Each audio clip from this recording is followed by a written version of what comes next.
John Hare wishing you a Merry Christmas for 2025. Not the greatest year. As a matter of fact, just recently, very recently, in the last day, we've had, the shooting on Bondi Beach in Australia, which was an unbelievable, ridiculous thing that, happens. And I can't imagine how anybody, any sane human being, could ever try to even do something like that. But regardless, the year itself hasn't been great. We've got some promising things hopefully coming.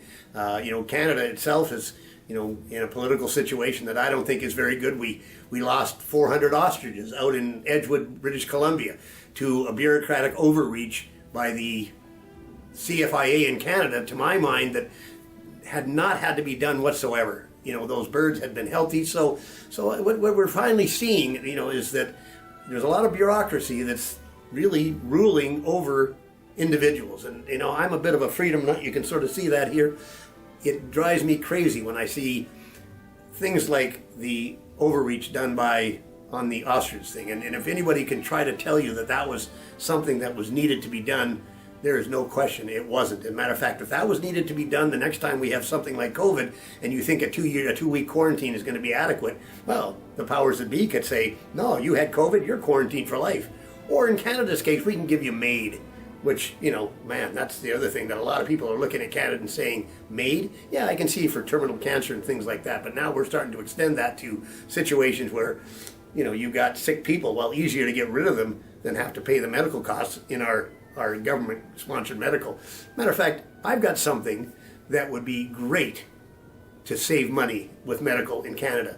Something that the system usually doesn't want because Big Pharma controls Big Pharma and the medical industrial complex controls what's going on with healthcare in general.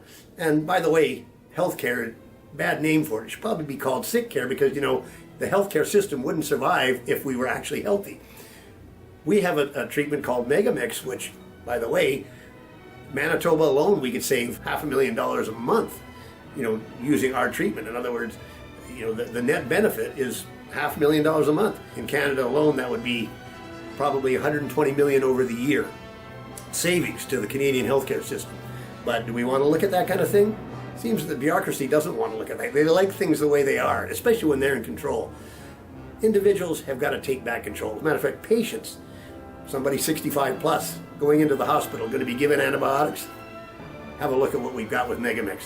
One thing that has, being brought to all our attentions is the cost of living all of a sudden. And, you think about how things are working.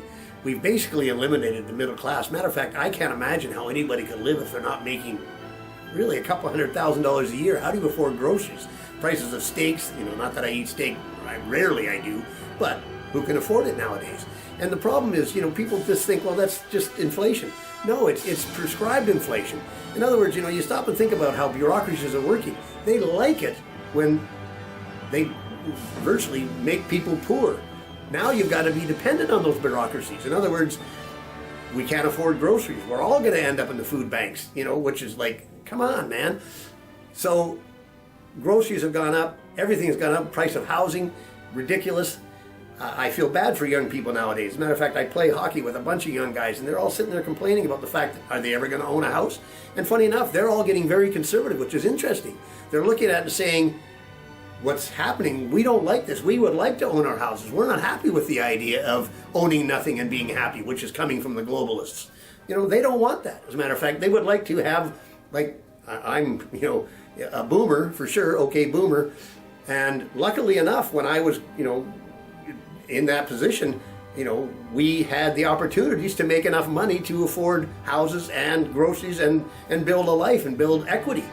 Now, I hate to say it, young people coming through are really in a very poor situation, but I think the bureaucracies love that because more control for them.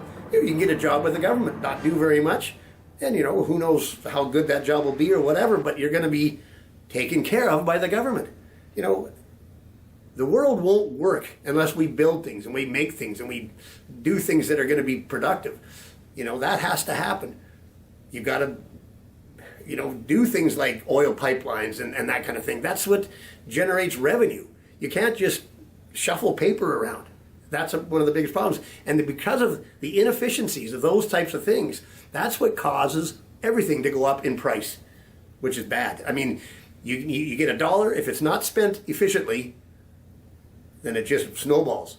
You get a whole lot of inefficient operations to the point where you're not getting a bang for a buck. And guess what? Then everything goes up in price. And now nobody has enough money to buy anything. Anyway, not the greatest year. Hard to get excited about Christmas and be happy and say Happy Christmas, Merry Christmas, and Happy New Year. I'm going to say it anyway because you got to at least think positive. I'm hoping things are going to be a lot better for 2026, and I think they will be. I think that people are getting their head out of the sand, no pun intended, talking about ostriches, and starting to look at what's really going on in life and who's really running the show. And so, by the way, we've got to take it back to our own. We've got to start dictating how things are going to work. Don't be letting, government overreach tell you what to do. Again, Happy New Year and Merry Christmas, but not very happy and not very merry. Anyway, signing off for 2025. Let's hope 2026 is a better year. It's only going to get better if we all individually work towards that. And you got to speak up. You got to say what's happening, and you can't be afraid to do that. Again, have a good 2026.